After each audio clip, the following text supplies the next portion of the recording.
One sec. Oh, what's Apparently, up? We have no. audio. We had a little issue with audio. All right, let's do it No again. sound. All right.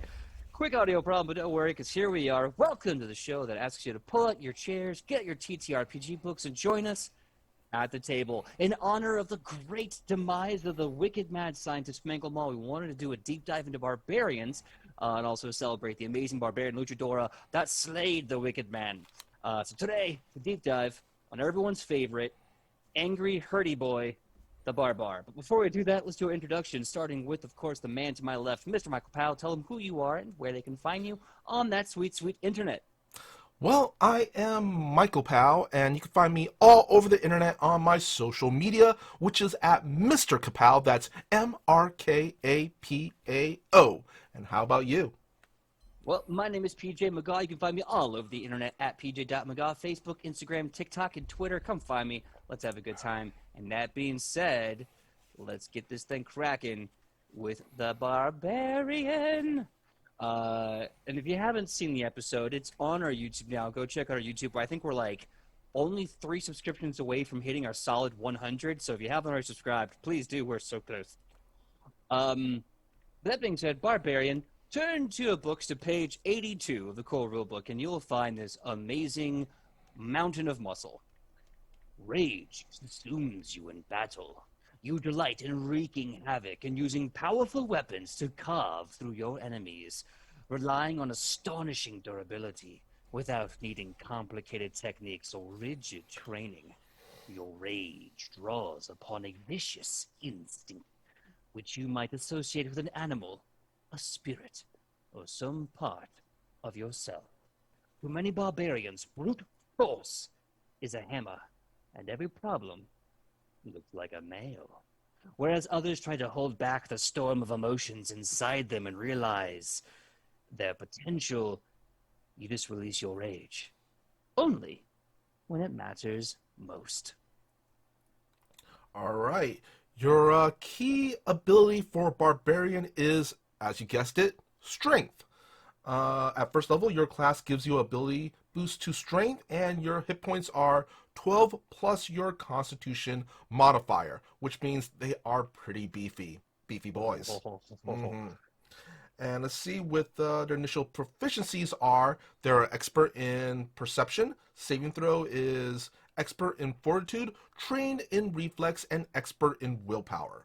Skills are trained in athletics and also trained in a number of additional skills equal to 3 plus your intelligent modifier. So you're not really going to be that, skill monkey-ish. And your attacks are trained in simple weapons, martial weapons, and unarmed attacks. Your defenses are trained in light armor, medium armor, and unarmored defense. And your class DC is, well, your barbarian class DC. Pretty simple. Yeah. So this class is it's kind of dummy thick out the gate. I mean, think about it. You have an expert in perception. Not a lot of classes get that. You're expert in fortitude and will. Okay, most classes have an expert in a saving throw, but you're trained in athletics, which is most of what you're going to need for your class. You're trained in essentially all items, and here's what's crazy. You never need armor. You never need it. You're trained in light, medium, and unarmed defense. So the likelihood of you actually worrying about your AC it doesn't exist. Yeah. Also, it's good for those.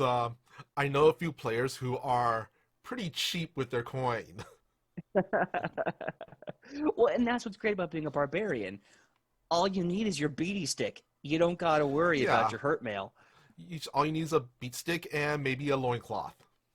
Exactly. And you'll find later that are completely statted for it. Like, before I get into the key terms, I want to talk about that 12 HP plus Constitution modifier for a second. You know why the Goliath Barbarian or the Orc Barbarian or the Dwarf Barbarian is such a trope? Because it freaking works. The Orc and the Dwarf, the Goliath has not been released, or a variant of the Goliath has not been released yet by Paizo, but consider the fact that their starting HP is between 10 and 12, depending on how you feat them out. Yeah. You can walk in with 24 HP at level 1 with 0 con modifier. Yeah. I kind of want to say they have the highest HP of all the base classes. I know for a fact they have a higher HP than Champion because I just looked it up. Champions start with 10 plus their Constitution modifier. Yep, champions have 10. The one good thing about champions that really help them have an edge over Barbarian is they have more defensive aligned abilities. They have things that make them actually mitigate for the whole party. But we'll get to that a little bit more. First thing, Yeah. if you're going to play a Barbarian, here's some key terms that you'll see popping up on some skills and abilities. Number one, Flourish. You're going to see this pop up a lot actually in other classes. Effectively speaking, Flourish means it doesn't matter what the action cost is, you can only do this ability once a round. And that's honestly smart. It'd be really dumb if I can rage 3 times in a round. Why? That's dumb. You just get angrier and angrier. You Hulk it out. You get angry, you get exhausted. Next up is Instinct. Instinct abilities require a specific instinct. This is basically a massive crux to your build. And Instinct is just a marker that this ability comes while you rage and from your raging instinct. We'll get to those a little bit later. They're all super awesome. Open, the key term open. These maneuvers work only as the first salvo of your turn. So this is important to remember. You cannot move and then use as action. You can only use as action if it's the first thing you do, which makes sense. Go big, go hard, shock and awe. Now, last but not least, and of course, much like Instinct, this is another one that is really intrinsic to everything we're about to read. The Rage term. You must be raging to use abilities with the Rage trait. It doesn't mean that you enter a rage. It doesn't mean that you get bonuses for being in a rage. It means this can only be done while raging. And I believe there's a feat between first and second level that kind of exemplifies what this trait means. Oh, and also it should go to say, traditionally speaking, if you have an attack that has the rage trait and you use that special feat ability, generally speaking, unless it says otherwise, your rage ends. And we'll get to some of that in the feats. Now, there's a lot of traits here. I'm going to try and go through a few of them quickly, and then we'll stop like level 5, just to check back in. Nope, can't do that, because honestly, Instinct is going to take a while. So let's just do level 1s. I'll do the level 1s first. Ancestry and background. Boom, you get that from your everything else. The Barbarian feats the first level. We'll get to those later. You know what those are. Initial proficiencies. Already read them. Instinct. All right, this is going to be the big one.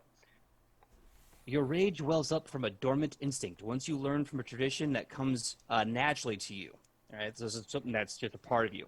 Your instinct gives you an ability, requires you to avoid certain behaviors, which is really cool. We'll get into that later. Grants you increased damage and resistances at higher levels, and allows you to select feats tied to your instincts. We'll get into those specifics in a second, but now the rage. This, of course, is your bread and butter. It's one action to rage, barbarian, concentrate, emotion, and mental. These are all the traits of a rage. When you enter your rage, you gain a number of temporary hit points equal to your level, plus your constitution modifier. Remember how we said you didn't need armor? At level 1, that could be anywhere between +4, +5, +6 temp HP. Probably more like +5. The frenzy lasts for 1 minute. That's 6 rounds. That's a lot of damage. No, 10 rounds. 10 rounds is a lot of damage. Or until there are no enemies that you can perceive, or until you fall unconscious, whichever comes first. You cannot voluntarily stop raging. Remember that.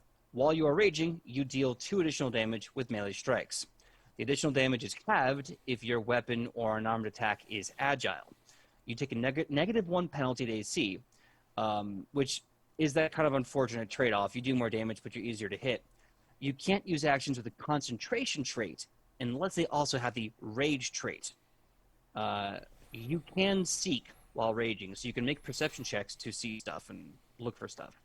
After raging, you may lose any remaining temporary hit points from rage, and you cannot rage again for 1 minute. So basically, catch your breath. But that being said, why don't we dive into some of the instincts quickly. All right. I just did a lot of reading, so Mr. Michael Powell, why don't you get us started with the animal instinct? Well, I just want to jump in the chat real quick. We have Maynard posting valid poverty, but as a playstyle. Grebo Lightbrush said, love a bit of rage, and Maynard posted, cannot voluntarily stop raging so long as there are enemies in sight. Yes, but I will say this because I did do a little peek ahead because at one point I did want to play Barbarian for one of our one shots. There is a feat for that. Yes. Well, it's like they said, hey, do you want your barbarian to stop raging? Like, whatever. There's a feat for that. But anyway, let's just jump in first to the animal instinct. This is one of the more traditional. This is one of the, I will say, in fantasy tropes, barbarians. A lot of these barbarians from, I guess you kind of want to say, tribes that honor animals. Pretty common. Anyway, the fury of a wild predator fills you fills you when you rage, granting you a ferocious unarmed attacks. Cultures that revere vicious animals, such as apes or bears, give rise to barbarians with this instinct. You might be at war with a uncontrollable animalistic side of your personality, or you might be a descendant of a werewolf or another were creature. Select an animal from the following table, animal instincts that best matches your chosen animal. Yeah, this is first thought, Wolverine. Wolverine right there. Ooh, I can Wolverine, see that. who's an actual Wolverine. He turns into a little, like basically a badger plus. Yeah. But Oh my anyway, god. these are some of the sample animals that we have here. Are ape, which is their attacks are fists, 1d10 bludgeoning, and their traits are grapple and unarmed. Really great build if you want to make a grapple barbarian. Then there's bears, jaws, claws, um, and their damage is 1d10 piercing and 1d6 slashing. And yeah, unarmed or agile unarmed. You can choose from jaws or claws. And then going down the line, there's like bull, cat, deer, frog, shark, snake, and wolf.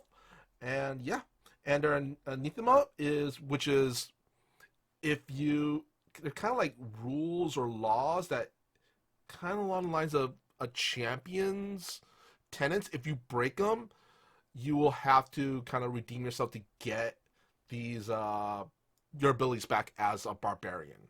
Yeah, it's a But lot like when we covered clerics a little while ago. So I didn't mean to interrupt, Michael, yeah, but it's like when we covered clerics. They have the list of tenets they need to follow in order to remain in line with their deity, and they have a list of anathema, things that they cannot do or should not do because it is a direct corruption of their code or tenets. yeah. And what's interesting is I believe, yeah, I know barbarians have something similar to that. Uh, I was just about yeah. to read it.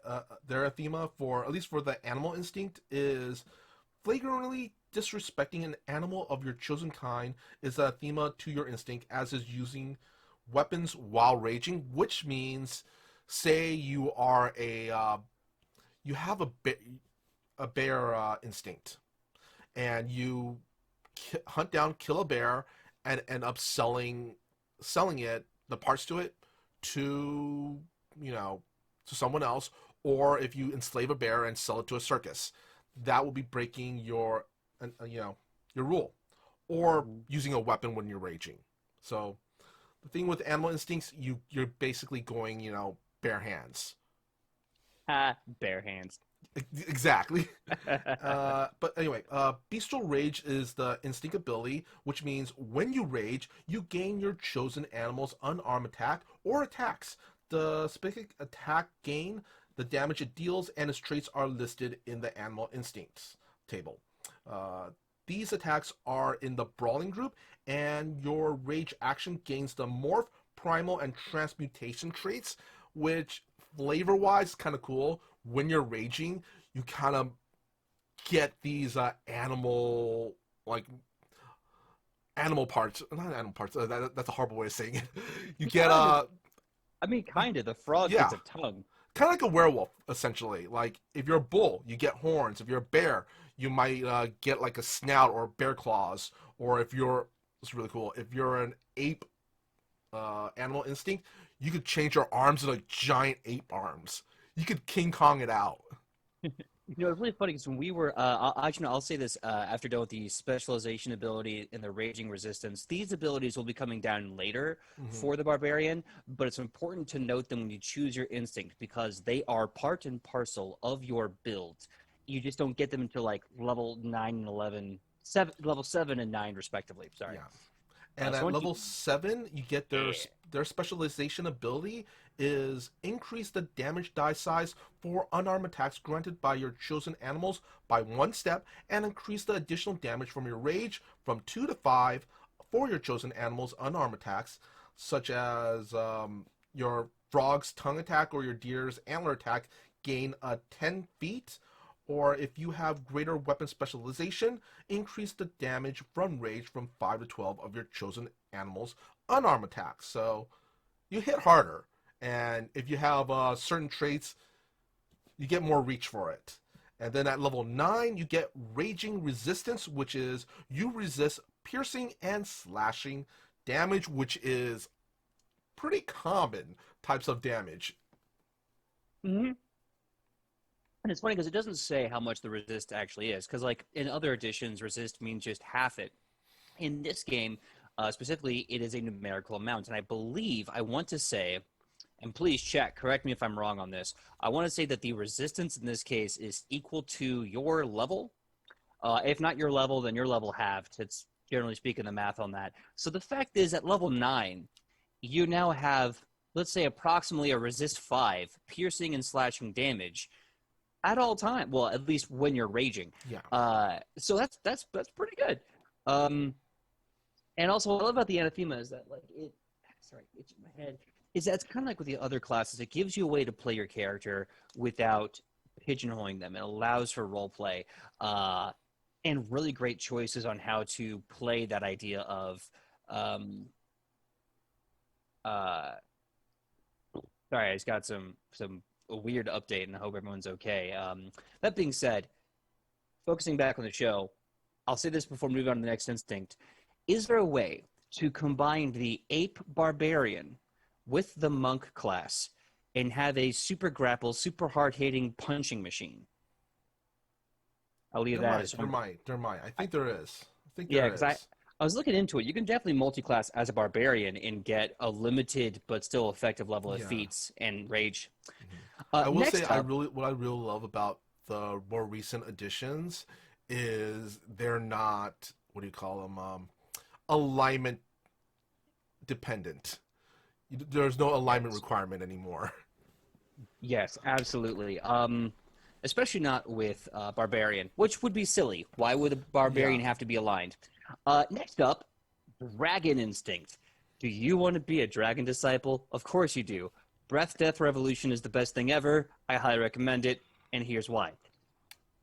The dragon instinct, basically, you choose your color of your dragon. You get their breath weapon and the element of that breath weapon. So black is acid, blue is electricity, green is poison, red is fire, white is ice, blah, blah, blah, blah, blah. So the anathema of a dragon instinct, letting a personal insult against you slide, is anathema to your instinct. Choose whether your character respects or abhors your dragon type. If you respect it, defying such a dragon is anathema. But if you abhor it, failing to defeat them is also anathema. So if you think about it, let's say you are a dragon instinct of, let's go with bronze. And you love bronze dragons, right? You're like, yes, I'm a bronze dragon. They're a bronze dragon. I love you. You are me and I love me, right? You don't want to fail that guy. You Hmm. want to do whatever he tells you to do. I mean, if you run into a verbal bronze dragon. Yeah. Um, but also, you probably don't want to be killing them either. Yeah. I I also want to point this out because I've read some stuff on it. If a dragon, or even if you're an animal instinct, if that animal that you revere or a dragon you revere, if they attack you, you're okay with defending yourself. It's okay. Yeah, that's one of the things that they've done in Pathfinder Second Edition that I love. They have idiot-proofed these bylaws. There's always this dialogue of like, if if holding this tenant would kill you or do something else that equally destructive and dumb, you have the freedom to do what you need to do and not disobey it. Because there was just some ripping idiots back in the day who were like, "This is my code of conduct. I shall never do anything but this," and it was not fun for anyone. Mm-mm. Draconic Rage. Here's the meat of the. Ugh. When you're raging, you can increase the additional damage die from 2 to 4 at level 1. That's insane. But the damage that it's done is the type of damage of the breath weapon. So instead of it just being your normal attack bonus, you're doing elemental damage. If you do this, your rage action gains the arcane and evocation traits, as well as the trait matching the damage type. This can be really good, but this could also bite you in the ass if you're fighting a very smart wizard or sorcerer enemy down the road. The specialization ability at 7th level, this +4 is now increased to a +8. If you have greater weapon specialization, instead, you can increase the rage from 8 to 16. Now, granted, greater weapon specialization, that's going to come down the road. But that's +16 damage Yeah. on top of everything else. Last but not least, level 9, your special resistance kicks in. You resist piercing damage and the type of damage equal to your dragon's breath weapon. This is pretty familiar. I think there's certain dragonborns or dragonkins that have this innate. You basically get that ability. I will say this. This is actually around level 9. That's honestly when you're going to be running into a lot of elemental type attacks, and being resistant to certain elemental attacks is really helpful. Yeah, and I know that we here at the table have talked a lot about the really cool ideas of building fire builds. But then, of course, how fire builds really kind of bite you in the butt later, because towards the end of the game, a lot of creatures are immune or resistant to fire. So it's like, meh. Yeah. Really quick, Reap Psyche posted, yeah, because you say you hate black dragons, but if you meet a great worm at level 5, can't beat it, so you lose your powers. I mean, you're not going to go on like a suicide mission. Yeah. But I mean, also like a group of level 5s with at least like bare minimum magical items, the action economy alone against a lower level black dragon, there's a pretty feasible chance that a team of 5 level 5s can kill that creature. Yeah, but I'm thinking Reap Psyche means like an ancient black dragon, really big black dragon. Yeah, you're I mean, worst comes to worst, just beat Baracus him, like from the A team, give him some drugged milk. Like here's some drugged milk. Go to sleep. And let him know. But I think what's also important is to say that if you need to do the thing to keep yourself alive, it will not shoot you in the foot. Because it really sucks to be forced into such a thing and then to be penalized. Yeah. It's not fun for anyone. Self-preservation. Yeah. So next up is the Fury Instinct. Okay, the Fury Instinct is basically the Hulk. It's essentially the Hulk. Your rage comes from a deep and purely personal well within you. You use your rage as you choose. So, yeah, the angrier you get, the stronger you get. You don't have a Nethema or an Instinct ability. Instead, you gain a first level Barbarian feat. Yeah, not bad. And specialization ability is increase the additional damage from rage from 2 to 6. If you have a greater weapon specialization, instead increase the additional damage from rage to 12. And then you have a raging resistance of you resist physical weapon damage, but not physical damage from other sources, such as unarmed attacks, which means you're still going to get hurt if someone cuts you with a sword, but if somebody punches you or shoves you or something, you're resistant to that. Yeah, sort of. I think I might be wrong, but I think I'm reading it might be flipped. So the idea is if someone hits you with a sword, you're going to resist that. But if someone was to punch you, you're right. Or like for example, if you're falling, you're not going to resist that falling damage. Yeah. Although I think there is some really weird, and I'm sure someone who knows the minutia better than me can argue if like an animal claw strike, like an actual animal claws you. So I think that counts as an unarmed attack. Yeah, I believe so. Yeah. Well, Fury is really good if you just want a good, safe, middle of the road ability. You're like, look, I don't want to worry about these mechanics. I don't want to worry about this strength and this weakness and this role play. I just want to get angry and I just want to smash face. You just want to be the Hulk. Yeah. Now, what's funny about this is it's because it's such a neutral instinct. It does give you some really good perks with not a lot of penalties. The problem, though, is that there are definitely stronger hitting instincts, like the next one we're going to go into, which is the giant instinct. This is insane. Now, it's temperamental, it's very niche, but it's insane. So, the giant instinct, your rage gives you the raw power and the size of a giant. This doesn't necessarily mean that you revere giants. You might scoff at them or even aspire to kill them. You could instead seem like a giant to other people due to your exceptional strength and larger than life emotions and ego. Your anathema is failing to face a personal challenge of strength. You're very much Hercules here. Everyone wants to like challenge you to arm wrestling, and you have to take them up on it. The Titan Mauler at level 1. If you're not small or medium, okay, you can use a weapon built for a large sized creature if you are small or medium, both normally and when raging. If you're not small or medium, you can use a weapon built for a creature one size larger than you. So if you're already large, you can use a huge weapon. You gain access to this larger weapon, which can be of any type otherwise available at character creation. It has the normal price and bulk of a weapon of its size. When wielding such a weapon in combat, increase your additional damage when you rage from 2 to 6. But you have Clumsy 1 because of the weapon's unwieldy size. You can't remove Clumsy condition or ignore its penalties by any means while using this weapon. But have you ever seen a large-sized weapon's stats? Yeah. It pushes the maximum dice quality. So you could have like an ogre hook, which I want to say is a D12 weapon, and it's insane. Like it's got grapple, hook, trip, tether. It's got a whole bunch of crazy abilities. So you're coming out the gate with the 1d12 plus, say you max out your strength allowable, so it's plus 4. It's 1d12 plus 4. Then you rage. Now it's 1d12 plus 10 damage at level 1.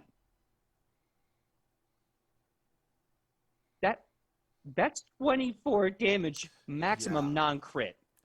I kind of also want to say, like, if I went with Giant Instinct, I would definitely pair that with, what do you call it? The archetype weapon improviser and just start using trees. Like, pick up literal trees and swing trees at people. I have definitely had character concepts for like, NPCs and monsters that just swing a tree. So Titan Mauler is insane. Here's where it gets crazier. Because let's say you're like Michael Powell, you pick up this tree, you start raging, you're level 7, right? Mm-hmm. That plus 6 to your damage is now plus 10 by itself. On top of that, once you get greater weapon specialization, it's now plus 18.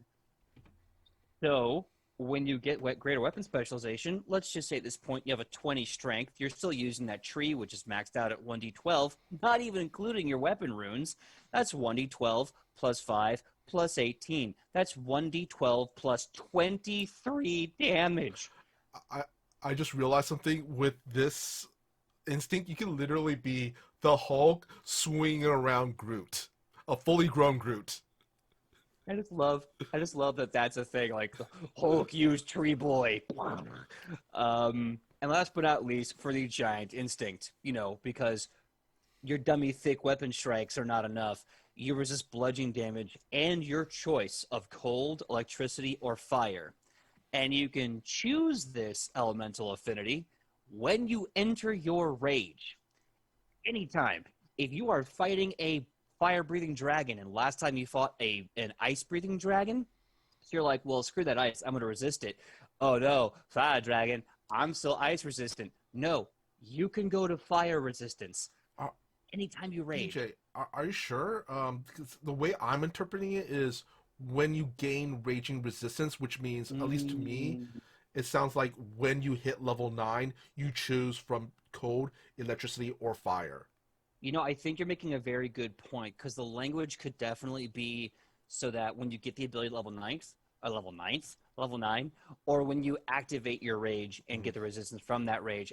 But if I had to pedal back, I should say, I will admit that I'm backpedaling here. I think you might be right because having that kind of freedom to choose your element anytime you rage, as beautiful as that is, a little broken. Yeah. So I think you're right. Chosen when you gain raging resistance. So I think it's only that one time. But so good. Still good. And the fact that, once again, you could use a tree as a freaking weapon if you take weapon improviser. You leave it alone. I mean, at level, I don't. I think I want to say greater weapon specializations like 11th or 12th level. But think about that. Yeah. 1d12 for that massive weapon, plus at least the 5 strength you're getting. And again, this is without any weapon runes in that bad boy. Maximum that be 4d12 plus so 4d12 plus 23. And also, you can have fun and flavor. Like, if you're in desert, you're swinging around a giant cactus. Or if it's during the holidays, you're swinging around a giant Christmas tree. Ho ho ho, mother trucker! You know what this reminds me of? There's a game. It's my favorite JRPG series of all time. It's called Shadow Hearts. In Shadow Hearts 2, you find out there's this family of vampires.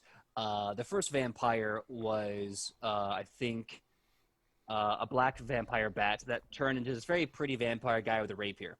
His brother, I want to say it was Joaquin, was his name, which is not where I got the name actually.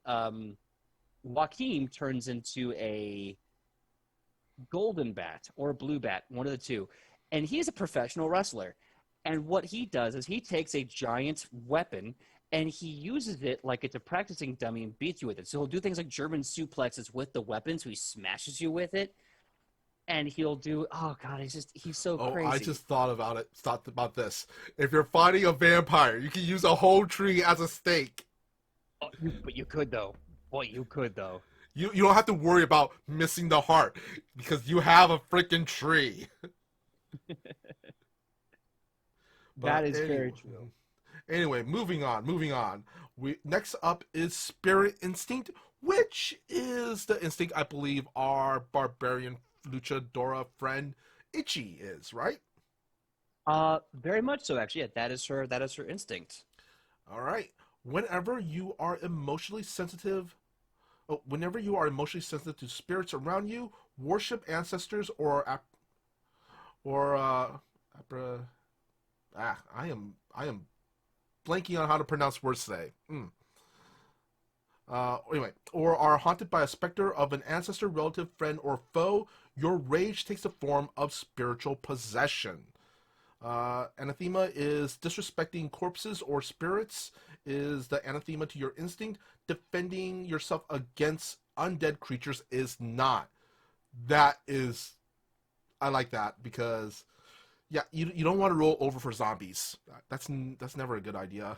It makes no sense. Like, Yeah. hi, I'm the vampire lord. Well, guys, sorry, but I gotta love him now because Yeah, it's I gotta take a knee. I can't do this fight. I gotta take a knee. Anyway, like, of all the people to kill, it should be the vampire. Anyway, Spirit Rage is the instinct ability. While raging, you can increase the additional damage from rage from 2 to 3 and change its damage type to negative or positive instead of the damage type of your weapon or unarmed attack. Choose each time you rage. If you choose to deal negative or positive damage, your weapon or unarmed attack gains the effects of Ghost Touch property rune, which makes it more effective against incorporeal creatures. And your rage action gains the divine and necromancy traits plus negative or positive as appropriate. Which means, once again, this is actually really useful when you're fighting undead because, yeah, you can just turn your attack type into positive. I believe that's like double damage or something. Or It depends. Yeah, or you're fighting divine creatures, change it to negative. Also really good against demons and devils. And the fact that it has the Ghost Touch properly rune, that's one of the most annoying enemies to fight are incorporeal creatures. And the fact that you have Ghost Touch automatically with unarmed attacks or your weapon. Yeah. Yeah. it should be noted that, and you'll kind of get a taste of this as we move on. Spirit Instinct has the least amount of rage damage across all the instincts, but what it makes up for that, like really hefty hit, it adds with massive versatility. Do you need to do divine or necromantic, positive or negative damage to something?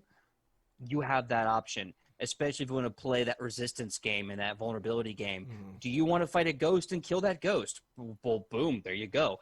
At level 1, Ghost Touch is usually a property rune attached to a weapon. I want to say 3 plus, maybe 5 plus. So having that ability instinctually, naturally, is really good. Mhm.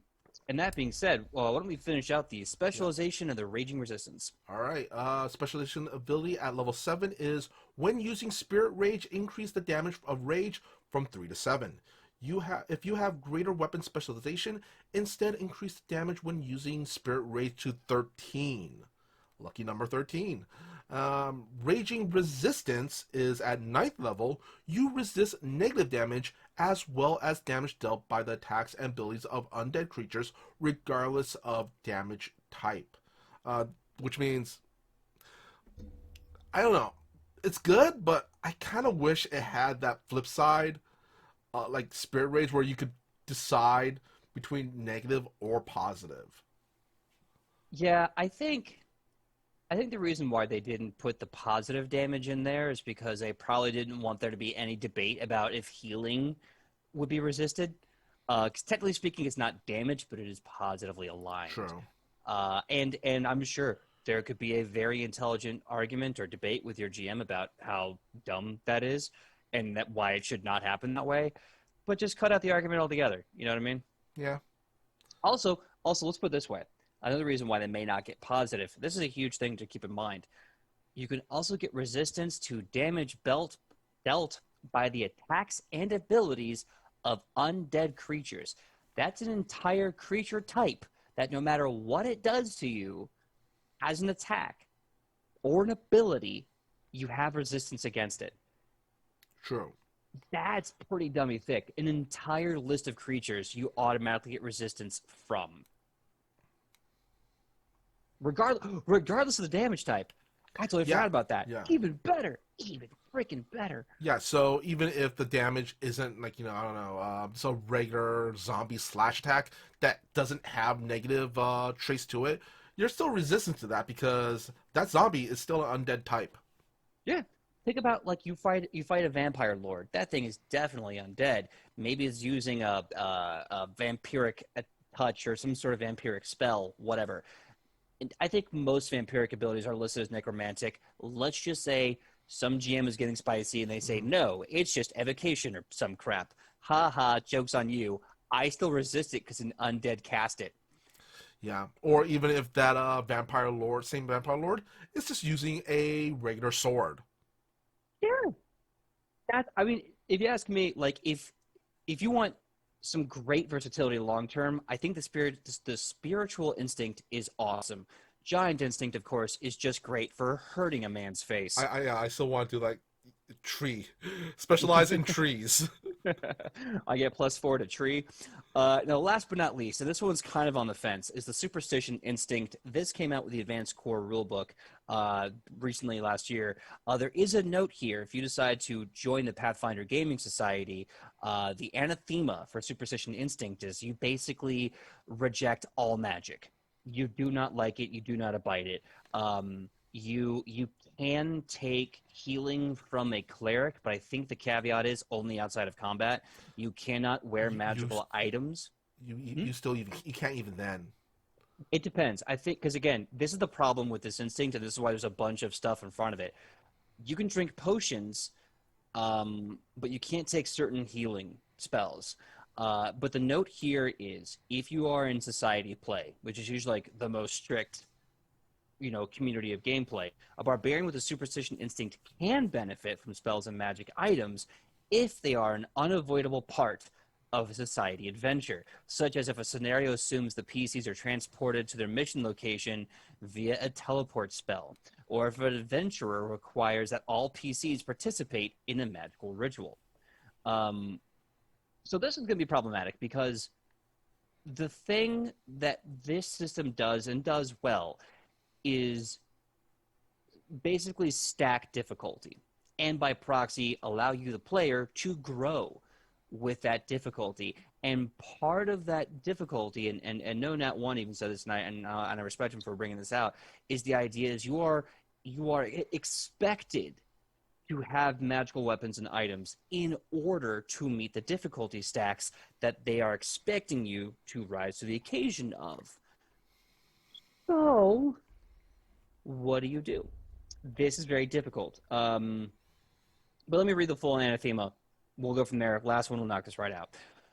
Willingly accepting the effects of a magic spell, including scrolls, wands, and the like, even from your allies, is anathema to your instinct. You can still drink potions and invest and activate most magic items you find, though items that cast spells are subject to the same restrictions as all other spells. If an ally insists on using magic on you despite your unwillingness, and you have no reason to believe they will stop, continuing to travel with that ally in your own free will counts as willingly accepting their spells, as do similar circumstances, and thus is also anathema to your instinct. Now, you can argue that. You can argue, hey, this weapon has like a fire effect. That's not cool. Oh, hey, you keep healing with a healing spell? That's okay. Let's see here. There's a word that kind of gave me the thing about it. Cast some spells are subject to restrictions. Like, that's fine. That's keeping me alive, but don't buff me. So you really have to be careful with this anathema. It's one of those. It depends on your table, really. It depends on your GM. Yeah, and I don't know. I like that kind of flexibility, but I feel like it's so flexible. It's getting to the point where it's going to cause problems. But let's see what this actually grants you, right? While raging, you get a +2 status bonus to all saves against magic. That's pretty nice, especially level 1. Increase your damage of rage from 2 to 4 against creatures that can cast spells. Once every 10 minutes, when you rage, you regain hit points equal to the temporary hit points that you gain from that rage action. It's basically their way of healing without having to use magic. And also, I Yeah, kind of want to say the increase your damage ability, it just builds you towards as a mage killer. exactly. It's a mage killer. It gives you bonuses to saves. I feel like with all of the limitations being put on, right now at level 1, it's not that great. Let's see Yeah. if it can get saved at level 7. You increase the damage from rage from 4 to 8. Pretty good. But only against creatures that cast spells. If you have a greater raging specialization, instead of the normal 8, it goes to 12 against creatures with spells, and +8 against normal creatures. So that's not good, because there are so many classes that just do that damage to Yeah. everybody. The raging resistance, choose 2 associated magical traditions: arcane and occult, arcane and primal, divine and occult, blah blah blah. The resistance for raging will apply to all damage you take from spells cast with those 2 traditions of magic, regardless of the type of damage dealt by the spell. It's nice to So, have yeah. magic resistance to 2 different schools of magic, but what if you just get stabbed? Yeah. Yeah. I, I will say this, though. The superstition instinct is basically you really want to lean into that Conan the Barbarian, I hate all magic trope. Yeah. If you if you all remember, in 3.5, and I think even 3.0, maybe as far back as 2, there was certain mage slayers and witch hunter classes, prestiges, whatever you want to call them, and their entire build was designed to either kill and neutralize magical threats, spells, and people, but also to remove the imbalance that magic would Hmm. give at that point in time. Because at that point in time, if you were a smart enough GM or player, magic would almost ruin the entire game for everyone. Yeah. Penguin Witch Doctor posted, it is healing, which means they do not get regen. That is correct. And here's the other silly thing, Penguin Witch Doctor, great to see you in the chat. The healing is your temporary HP value that you only get 10 minutes after you rage. So, Yeah. like, I think by the time you get that ability, it's only, let's see, I think it's like a seventh. So it's 12 HP once for 12 after 10 minutes have Yeah. passed. So basically, you gotta get really angry, you heal up, wait 10 minutes, get really angry again, heal up, wait another 10 minutes, get really angry, heal up, wait another 10 minutes. Yeah, once every 10 minutes. Oh, wait a minute. Let me make sure I'm reading this right. No. Okay. No. Yeah, you have to rage to activate the regen 10 minutes after the fact. So, Yeah. meh. It's honestly, superstition is the weakest of all the instincts, I believe. And honestly, at least for me, I feel it needs a total overhaul. Or at least more benefit. Because I'll say this, I will never say that a class is bad. It may not be exciting and it may not be strong comparatively speaking, but if you want to play someone who you willfully admit may not be stronger than other variations, but you want to do it for that flavor of like, I'm Conan, I will kill the evil sorcerer, I will take less damage against other characters, but I will know for the story of this character that I will slaughter the sorcerers I run into. That's a player choice that should be encouraged. Mm-hmm. It's just not as spicy as like Yeah. the giant killer or the spirit killer. Penguin Witch Doctor posted, good, it's not a regen though. Honestly, if it was regeneration, that would have saved this class, at least for me. I would have even said a regen equal to your level or equal to your con, one of those two features Yeah. every round, and that mostly to circumvent the fact that depending on how you argue with your GM, there's a very good chance you're not allowed to receive healing from your cleric. And you're going to have to waste one of your actions drinking a health potion. You better have all those health potions stacked up. My God. Yeah. Anyway, let's move on. What other abilities does the Barbarian have? Well, the good thing is we did all of the level 1 stuff. You get a lot out the gate at level 1. So now we're going to be doing the rest of the traits. This is pretty fast. Level 2, you get a skill feat. You also get denied advantage. Basically means that when you are... let me read it to you. Denied advantage is at level 3, though. Just let you know. Oh, you're right. Thank you. Level 3, you get deny advantage. You aren't flat-footed to hidden, undetected, or flanking creatures your level or lower, or creatures of your level or lower using surprise attacks. However, they can still help their allies flank. You also get a general skill feat, and you get a skill increase at level 3.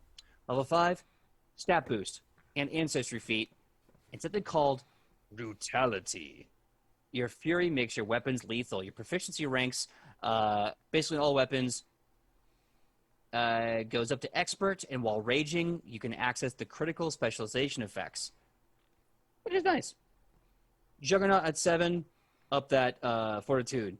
Weapon specialization at 7, basically makes you do more damage naturally speaking. Oh, didn't even factor that into the math. Oh, that's gonna be terrible. Oh no, that means a giant instinct is going to be doing endgame 1d12 plus 30 easily without even any weapon runes. Trees! All the trees! Goddamn trees. A level 9 to get lightning reflexes. Your reflex save is expert. You get your resistance, your raging resistance, as mentioned. At 11, you get mighty rage. I can't tell if it's a free action. I think it's a free action. Your proficiency rank for your DC is now expert. Let's see, this use the action that has the rage trait. Alternatively, you can increase the action to be triggering rage to 2 instead to use a 2-action activity that might have the rage trait. Rage harder.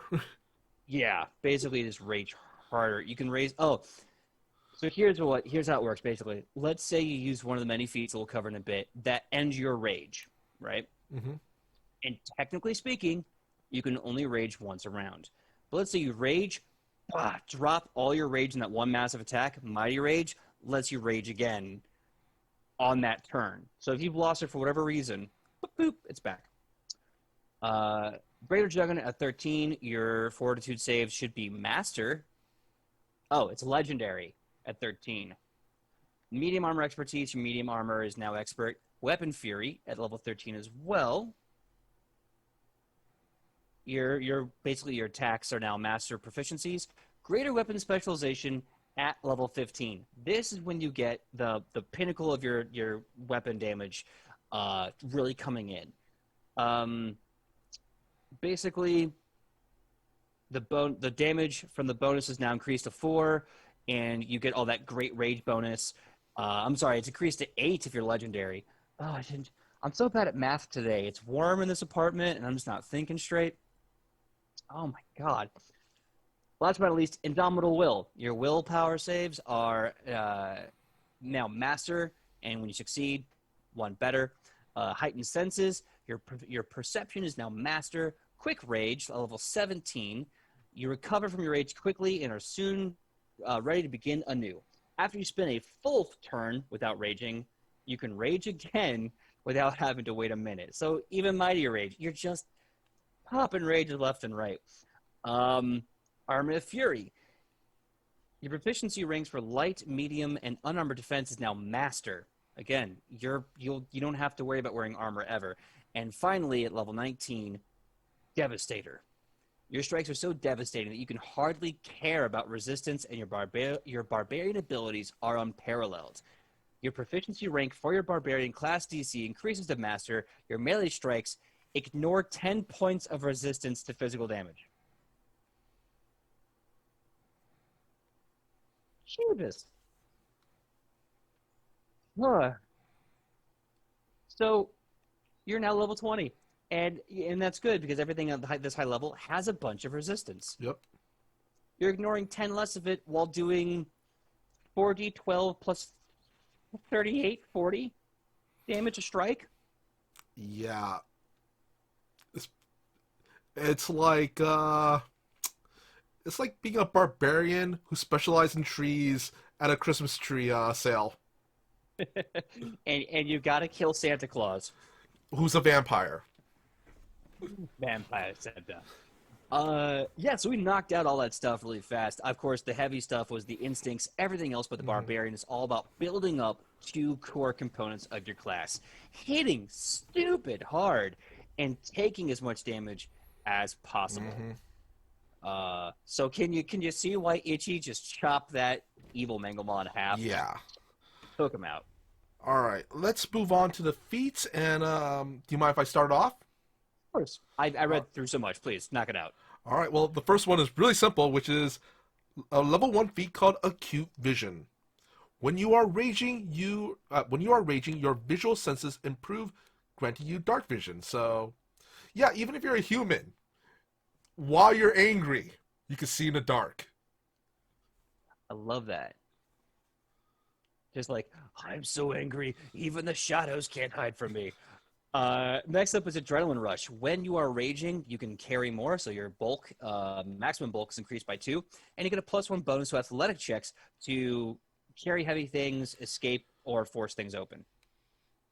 All right, next one is Draconic Arrogance. Prereq for this, you have to be Dragon Instinct. Few can sway you from your goals while the fury of combat fills you.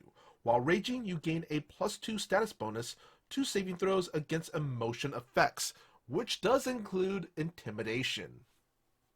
Yeah, really fast. Shout out to the chat. Penguin Witch Doctor says, I would agree to fast healing, but not regen. Regen can restore body parts. Yeah, I think if a character can regen body parts naturally, that kind of makes the narrative repercussions boring. But yeah, it's just a fast heal. I think that's all they need is a fast heal. Next up, Moment of Clarity. You can do the dragon one, right? Yeah, I did a dragon one. You push back your rage for a moment in order to think clearly. Until the end of this turn, you can use actions with the Concentrate trait, even though those actions do not have the Rage trait. This basically is your circumventing the mechanic feat. Yeah, remember when we said before there's a feat for that? Well, this is a feat for that. Absolutely. All right. Why don't you hit up Raging Intimidation? All right, raging intimidation. Your fury fills your foes with fear. While you're raging, your demoralize and scare death action from the intimidation skill and an intimidation skill feat, respectively, gain the rage trait, allowing you to use them while raging. As soon as you meet the prereq for the skill feats intimidating glare and scared to death, you gain these feats. This is actually really good because you don't even need to spend your feats, the feats slots that you have to get these feats. You, as long as you satisfy the prereq for these, you got them. Yeah. It's really cool that that feat allows you to access two skill feats. What I think is interesting about Barbarians since 5th edition and onward is that in 3.5 and in Pathfinder 3.75, when you raged, they made your whole strength stat better. So that the strength stat would kind of trickle down and give you the bonus to damage, but it also gave you bonuses to other things. And I think they realized that was the broken aspect of it, is that instead of just getting raw damage increases, you got damage increases, you got skill check increases, you got, I think, like grapple increases, a bunch of crazy increases by proxy. Like, there's a feat in Pathfinder, and I love it, is because intimidation is normally based off of charisma, right? Mm-hmm. And that you can kind of like, you're speaking scary things. Makes sense. But if you're just a big brutish dude and your intimidation factor is how scary, physically imposing you are, it doesn't make any sense. Yeah, with raging intimidation, you're essentially Brock Sampson. Yeah, and there's a feat in Pathfinder 1 that makes it so your strength modifier goes into your intimidation. Now imagine you're playing by the rules where your strength increases, suddenly you rage, suddenly you have like a +8 to intimidation, Mm-hmm. and I think it also combines with your charisma. So let's just say you're playing a high strength, high charisma barbarian sorcerer hybrid. They're called Blood Ragers. They're amazing. I did that. He had a +31 to intimidation at level 10. And a little bit step back. Can we all agree that Brock Sampson is a Fury Instinct Barbarian with a Weapon Improviser archetype? I would buy that easily, or at least like a specialization in knives. Yeah. Speaking of Brock Sampson, because Brock Sampson throws that knife a lot, Raging Thrower. Thrown weapons become especially deadly in your Fury. You apply the additional damage from Rage to your thrown weapon attacks. If you have the Brutal Critical feat or the Devastator class feature, apply their benefits to the thrown weapon attacks as well. So that could be interesting. Having someone who just does a bunch of Rage throwing weapons. Yeah. Next one is called Sudden Rage. Sudden Charge. It's a 2-action ability. With a quick sprint, you dash up to your foe and swing. Stride twice. If you end your movement within melee range of at least one enemy, you can make a melee strike against that enemy. You can use Sudden Charge while burrowing, climbing, flying, or swimming instead of striding if you have the corresponding movement type. This is actually really nice. Yeah, Sudden Charge. I believe Ichi has Sudden Charge. She may have changed it on the rebuild, but I love Mm. things like Sudden Charge. The fighter has it too. For 2 actions, it lets you move twice and attack. Yeah. And Yeah, also, you don't even have to stride. If you can burrow, climb, fly, or swim, yeah. yeah. It's really great, chat, to take this ability because you can move twice, attack once, and still have one more action left to attack. Sure, you're going to take your penalty, but you have great battleground mitigation, and you're not losing any attack economy. It's a really good way to go about it. Reap Psyche said in the chat, Pathfinder 1, I once killed 32 men with a single intimidation check of 87. Yeah, that would Nice. freaking do it. Next up, now we're in the second level feats. Acute Sense. When you rage, your sense of smell improves. You gain imprecise scent with a range of 30 feet. And prerequisites, get acute vision. Makes sense. Yeah, it's essentially what Wolverine does. Oh, yeah. Yeah. That actually really holds up the theory that he's a barbarian. Yeah. Next up is Bashing Charge. It's a level 2 feat, and it's a 2 actions. Prereq is train in athletics. You smash, Bust and charge through solid obstacles without hesitation. Stride twice. Once during your movement, if your movement passes through or ends adjacent to a door, window, fence, wall, or similar obstacle, you can attempt an athletics check to force open the obstacle with a +1 circumstance bonus to the row. On a failure, your movement ends at the obstacle. Oh man, you know what? This just tells me now the Kool-Aid Man is also a barbarian. Oh, he Oh definitely yeah. is. I think, oh yeah, is the sound of his rage. Like, Yeah. oh no, the Kool-Aid Man's entering a rage. Oh yeah. Next up, and it's also important to say that batching charge does not attack. It's mostly for like breaking things around you. And here it is. Earlier we mentioned that there were certain rage attacks that when you use them, depleted your rage. It's insane. Here we go. Furious Finish, level 2. It's one action. Desperate to finish the fight, you pour all your rage into one final blow. Make a strike. If it hits, you gain a circumstance bonus to damage equal to the number of rounds remaining in your rage, maximum of 10. After the strike, your rage immediately ends, and you are fatigued until you rest for at least 10 minutes. So I don't think you can do this Furious Finish and then get back up into another rage, because I believe being exhausted prevents you from raging. But if you will, do some math with me. Let's just say you have a magical tree. You're level 20. It's plus 40, 12, right?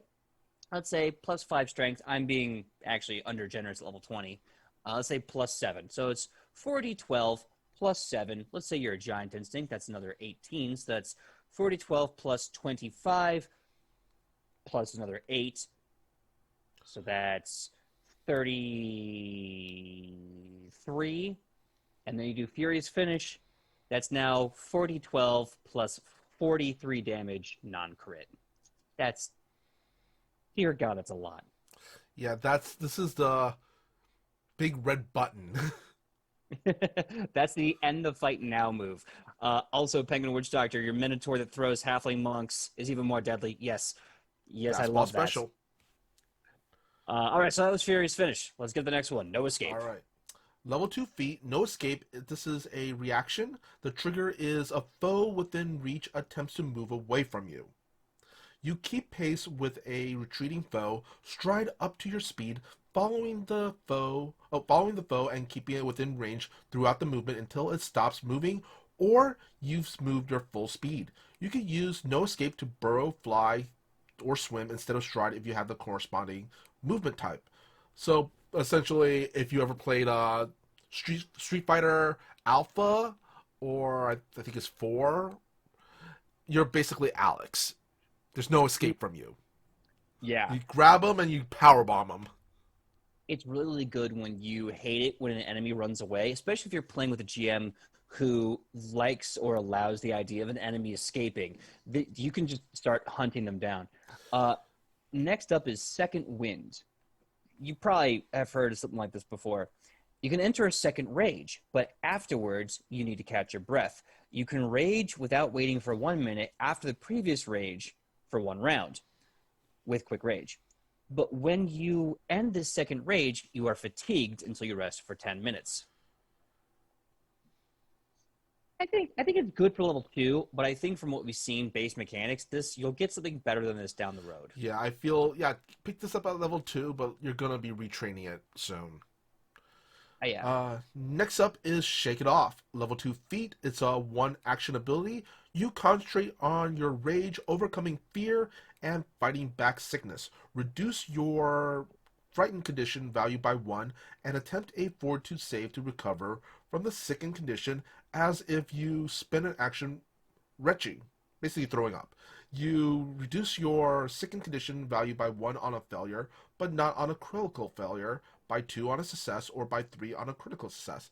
So essentially, this is the barbarian version of take a salt tablet and walk it off. Yeah. I've been shaking it off the entire time. I see that. I saw that. Okay, so I feel like it's nice. I don't know. It's got some really good first level saves, but I think down the road it will kind of Yeah, taper off. it's one of those. If you're gonna take it, you're eventually gonna be retraining it. Yeah.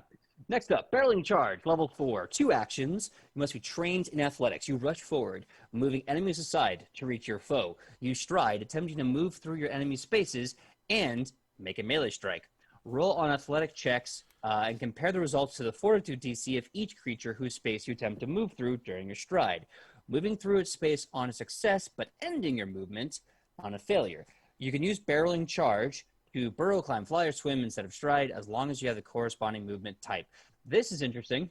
I want to make sure I get the wording just right. Okay, so you basically get to move through enemy numbers, and you have to shove each one aside, and then at the end of those 2 movements, you get to attack. So this is basically an upgrade of the sudden charge that allows for, shall we say, meaty speed bumps. Hmm. The in the way people, you're getting through them no problem. All right. Next up, we are moving into the level 4 feat. This one's called Fast Movement. Your rage is a frenzy of rapid movements. While you're raging, you gain a plus 10-foot status bonus to your speed. So, yeah, if you want to be all over the battlefield, and especially if you have stuff like, was it those charge abilities, this is really, really useful. Oh And my god, especially yeah. if you combine Barbarian with the archetype of Monk, and you get that Monk movement speed on top of this. Ooh, you're building towards that Barry Alan Good build. old Barry Alan. Yeah. No, I love it. I think that's really cool. I mean, passive bonuses are always great. Next up, we have Raging Athlete, and it's very similar to that. Physical obstacles can't hold back your fury. While you are raging, you get a climb speed and swim speed equal to your land speed, and the DC of high jumps and long jumps are decreased by 10. Your distance on a vertical leap increases to 5 feet vertically, and your distance for a horizontal leap increases to 15 feet if your speed is at least 15, and 20 feet if your speed is at least 30. So you enter a rage, you're just better at mobility, running, jumping, climbing. You're just better at it. All right. I am. Let's see. There's a couple of advanced core books. I don't think we're doing the advanced player's guide stuff. So yeah, here it is. Our next level 4 feat in the core rulebook is called Swipe. It's 2 actions, and you make a wide arcing swing. Make a single melee strike and compare the attack roll result to the AC of up to 2 foes, each of whom must be within your melee range and adjacent to the other. Roll damage only once and apply it to each creature you hit. A swipe counts as 2 attacks for your multiple attack penalty. If you're using a weapon with the sweep trait, its modifier applies to all your swipe attacks. So essentially, this is you swing your sword in a wide arc, being able to hit 2 enemies at once, but you are still taking that weapon penalty. Yeah. Which is good. I mean, it would be kind of crazy if you did it at level 4. But the next one is called Wounded Rage. Lets you rage as a reaction. Pretty simple, but it's very useful. So that way, when you enter your turn, you don't have to waste a round to rage. All right, next one is a level 6 feat called Animal Skin. Prereq for this is Animal Instinct. Your proficiency in unarmored defense increases to Expert. When you are raging and unarmored, your skin transforms into a thick hide. You gain a +2 item bonus to AC, +3 if you have the Greater Juggernaut class feature, and the thickness of your hide gives you a dexterity modifier cap to your AC of +3.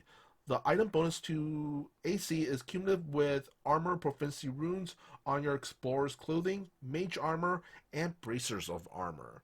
So yeah, you are going to be getting that bump in your AC, but you're going to get that dexterity cap modifier cap of +3. Yeah. It's Like kind of a I trade-off. like I definitely if you want to have a way to customize your defensive options as a barbarian, I really like this for that kind of build. Otherwise, I mean, just swinging so goddamn hard. Uh, Well, let's see next up, because now we're on the level sixes. Attack of opportunity. You get attack of opportunity. If you ever played a D&D game or Pathfinder game, you kind of know what this is. They enter a square that you are threatened, whatever, and you move through it. I believe the only one who gets attack of opportunity at level 1, I want to say, is the fighter. I think the other classes, such as Barbarian, Champion, and Swashbuckler, get this at level 6. And here's the rub.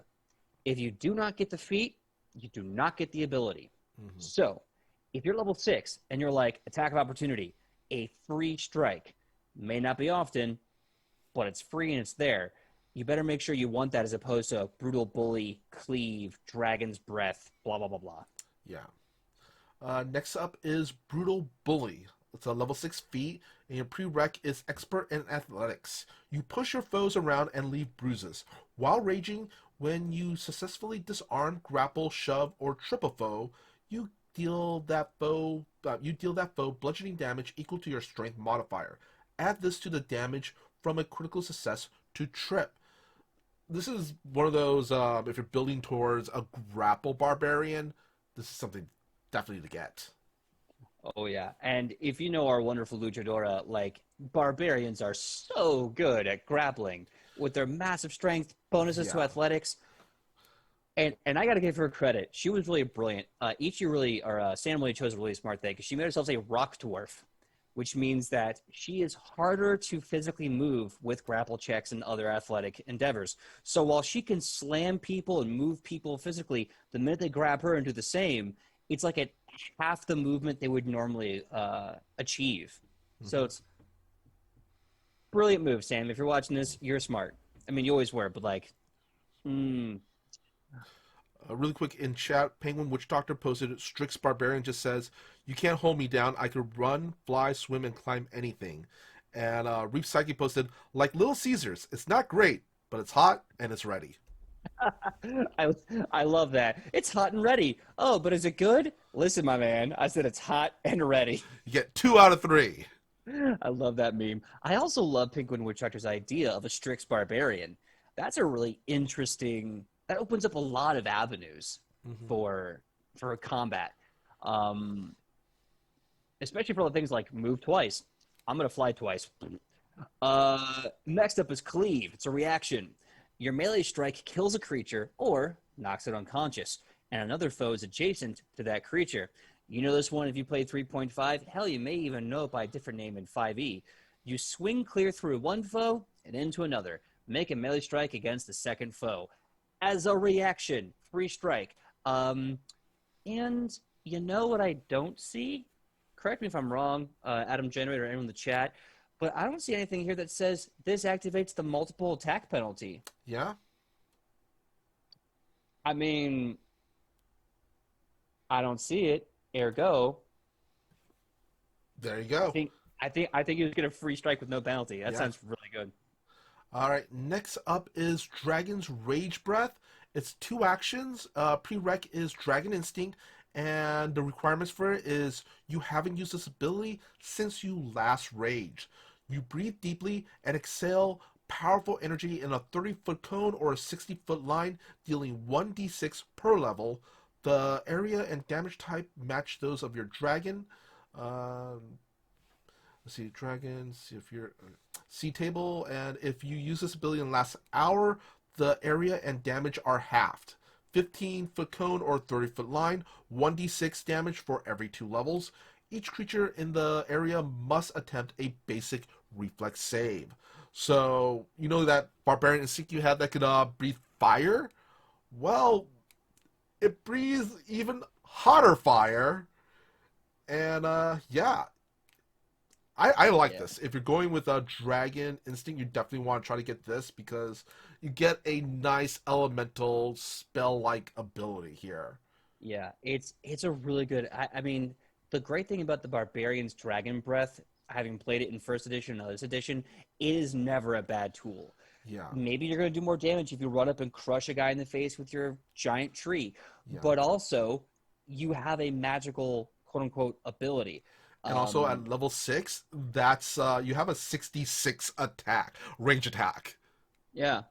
Yeah. And the fact that like it only gets weaker, it never goes away, shows that you can actually rely upon this. Yeah. Conversely, if you go with the Dragon Disciple feature, that's more breath weapons at your spell. It's more breath bullets in your breath gun. I think they're more limited, but this one is more repeatable. So it's amazing. Yeah. Next up, Giant's Stature. This is a Giant Instinct ability. It's one action. You're medium or smaller, which most of you probably will be. You grow to incredible size. You become large, increasing your reach by 5 feet and gaining clumsy 1 until you stop raging.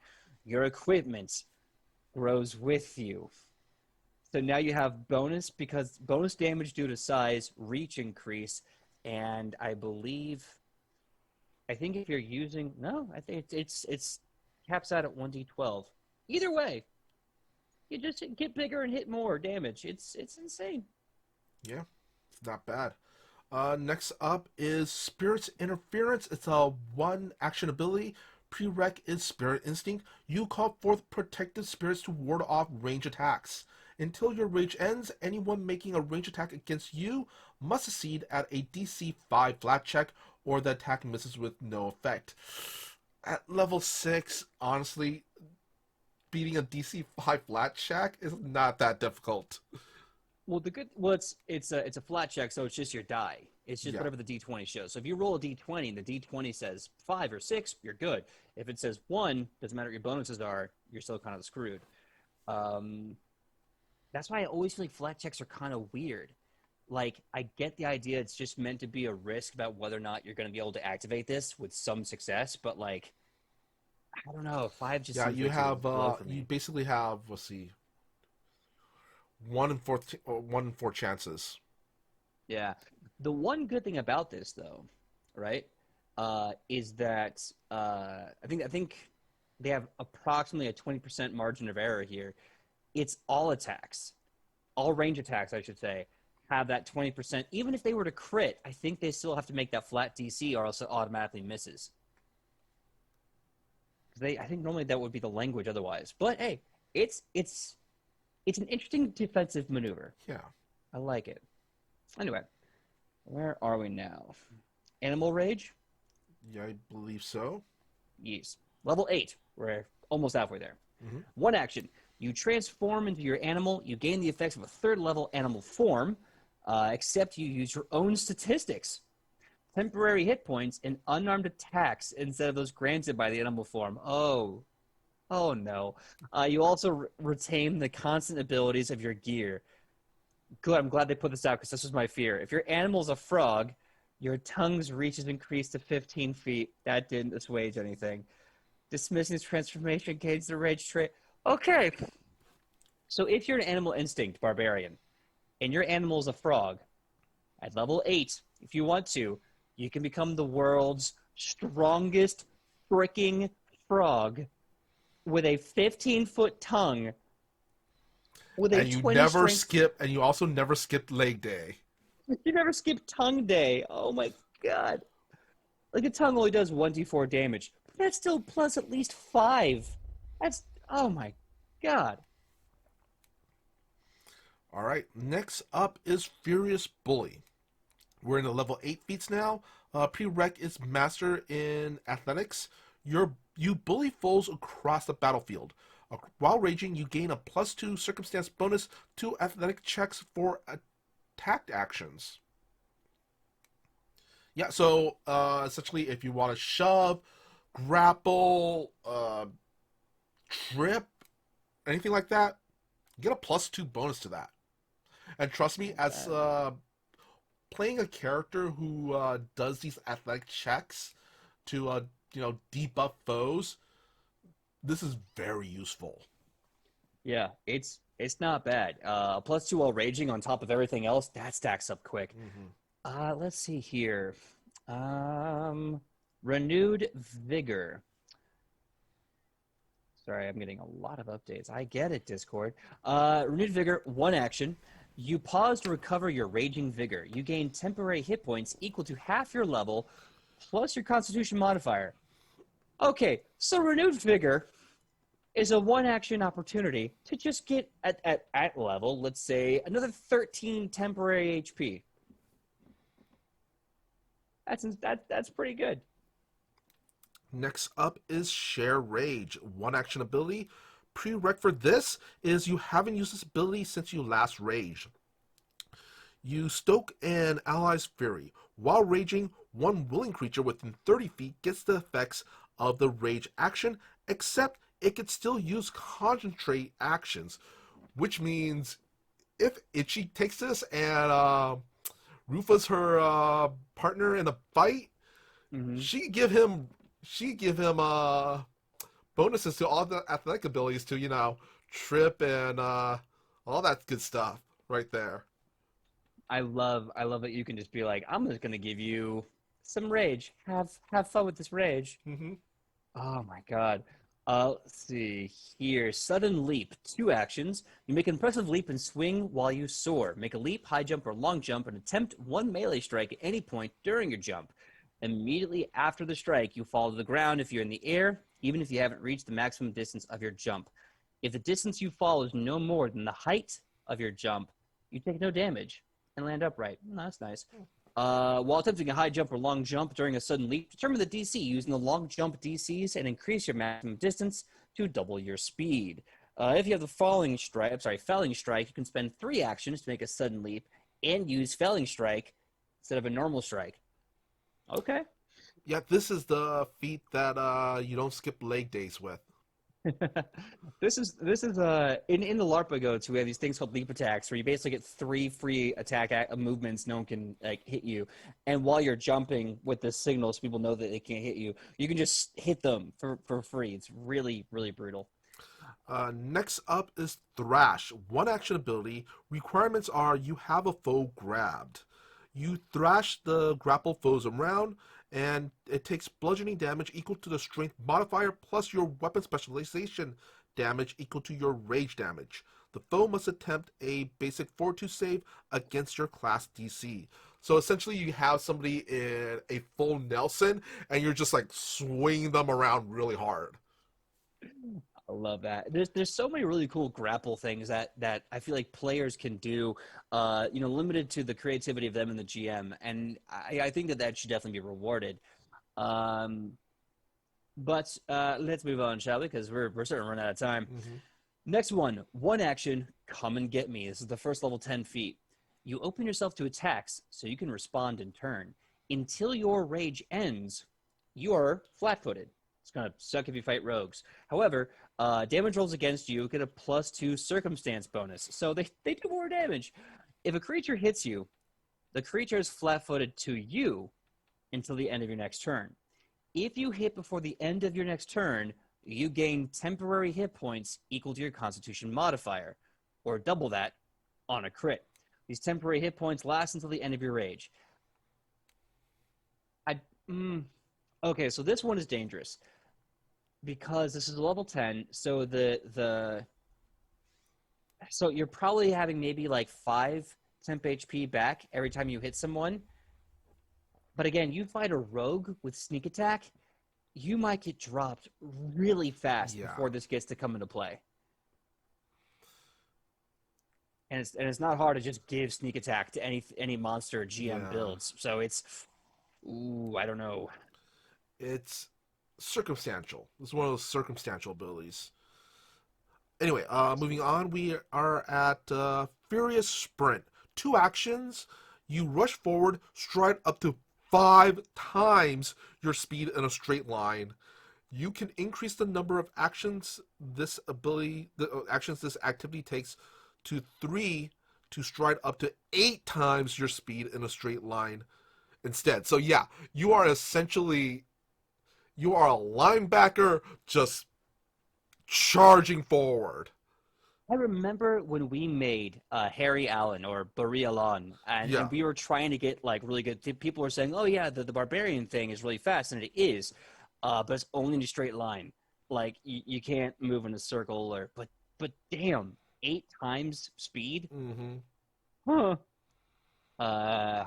Next up, if you like cleave, you're gonna love Greater Cleave, the good old fashioned skill tree coming back. Your fury carries your weapon through multiple foes. When you cleave, if your strike also kills or knocks the target unconscious, you can continue to make melee strikes until you make a strike that doesn't kill or knock out a creature. Or until there's no more creatures adjacent to the most recent creature you attacked while cleaving, whichever comes first. This is obviously limited by your reach.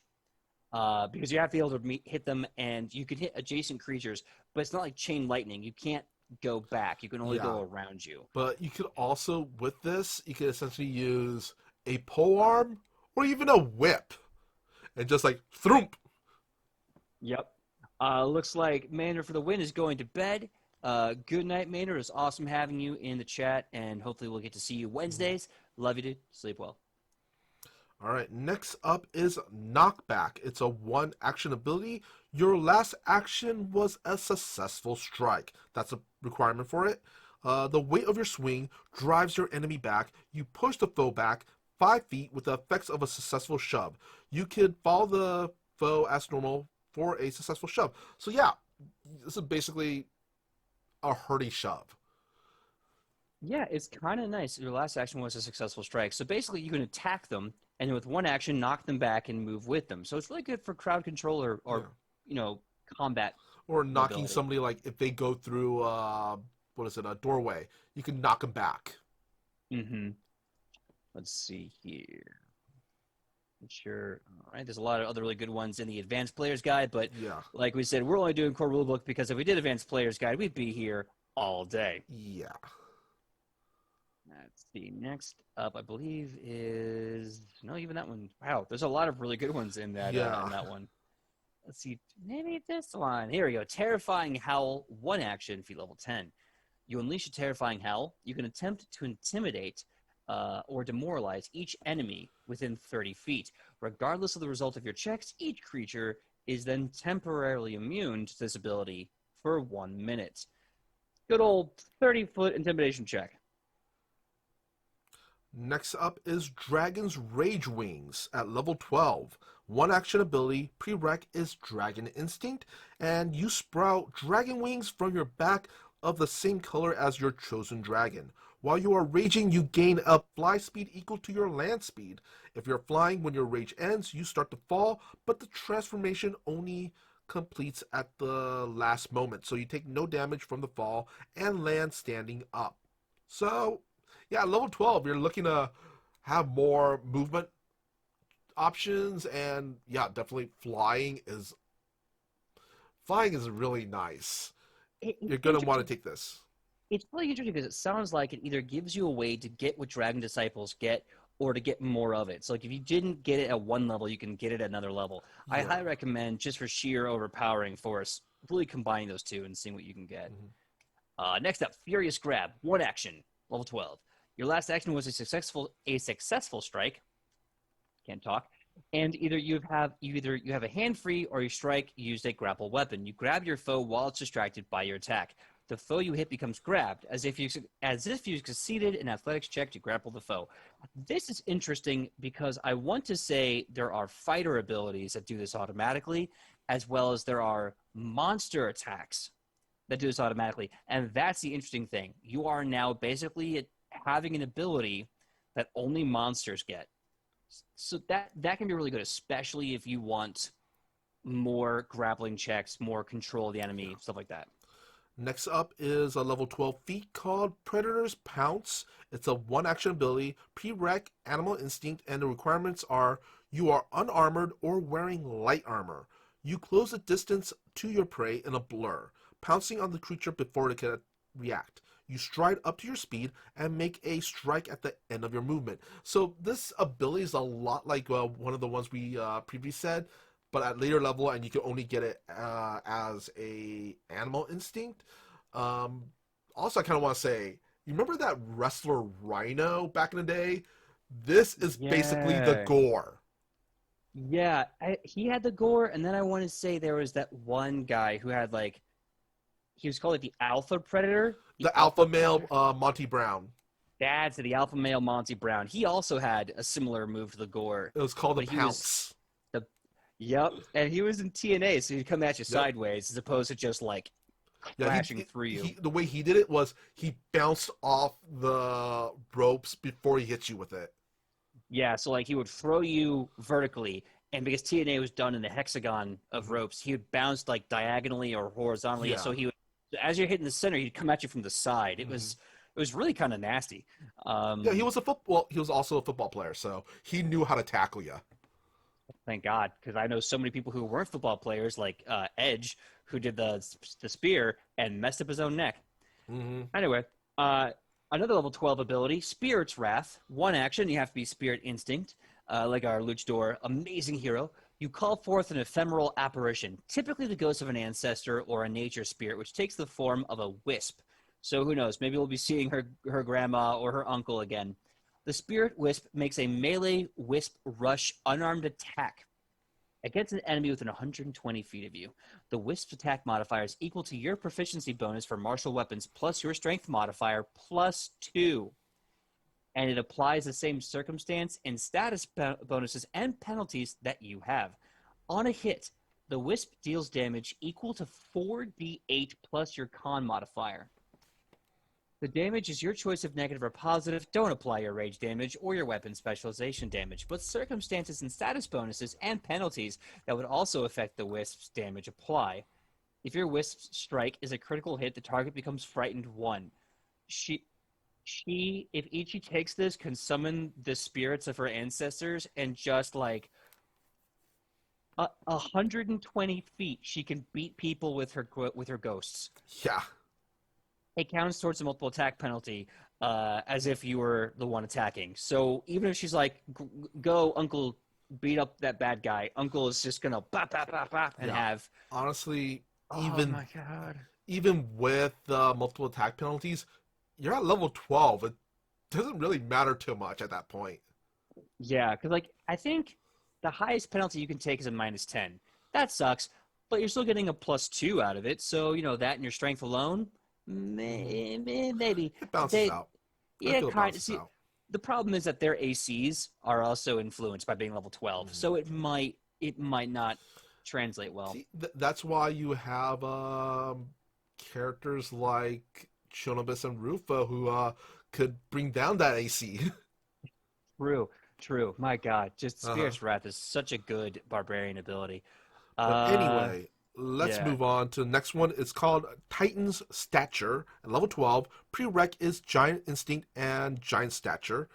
You grow to an even greater size. When using Giant Stature, you instead become huge, increasing your reach by 10 feet if you were medium or smaller while you're raging. You have the Clumsy 1 condition as long as you are huge. So yeah, essentially this is turning into the Hulk.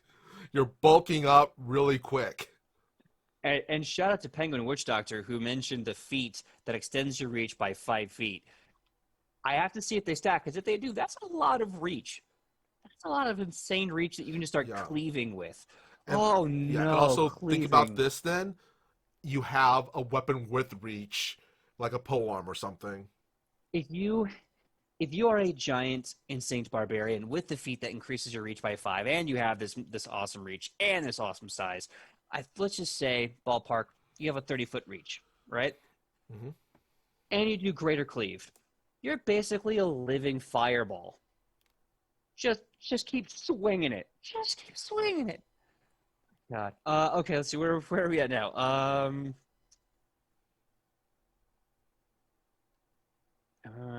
Making sure I'm reading this right. Giant's Lunge. One action. Level 14 now. Giant Instinct. You extend your body and prepare to attack foes outside your normal reach. What would that even be? Until your rage ends, all your melee weapons and unarmed attack gain a reach of 10. This doesn't increase the reach of any weapon or unarmed attack that already has that reach, but it does combine with abilities to increase your reach due to increased size, such as giant stature. So if you are using, I don't know, a weapon that doesn't already have reach trait, like a one-handed weapon, and you're getting bigger and you're insanely more powerful, you still get a crap ton of reach with like a dagger. Hmm. All right. You actually skipped one. It's called Awesome Blow. It's a feat at level 14. Ooh, I love Awesome Blow. Prereq is Knockback. Your attacks are so powerful, they can flatten your opponents. When you use Knockback, you can attempt an athletic check against your target's Fortitude DC.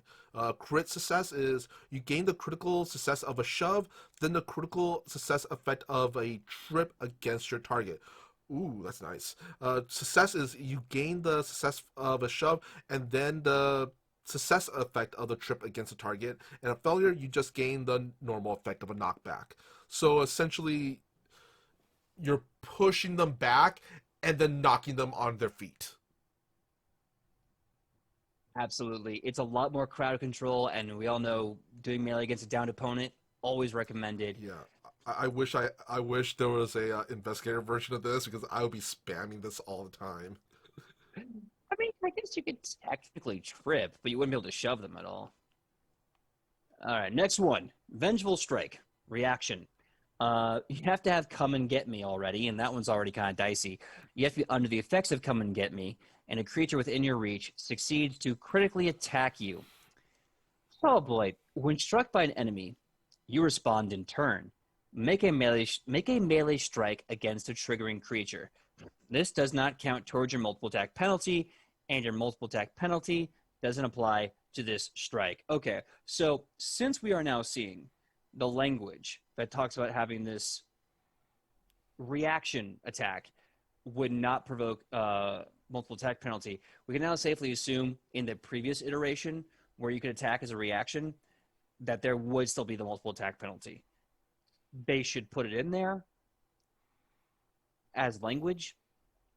Maybe the errata will fix that. But yeah, Vengeful Strike, it's okay.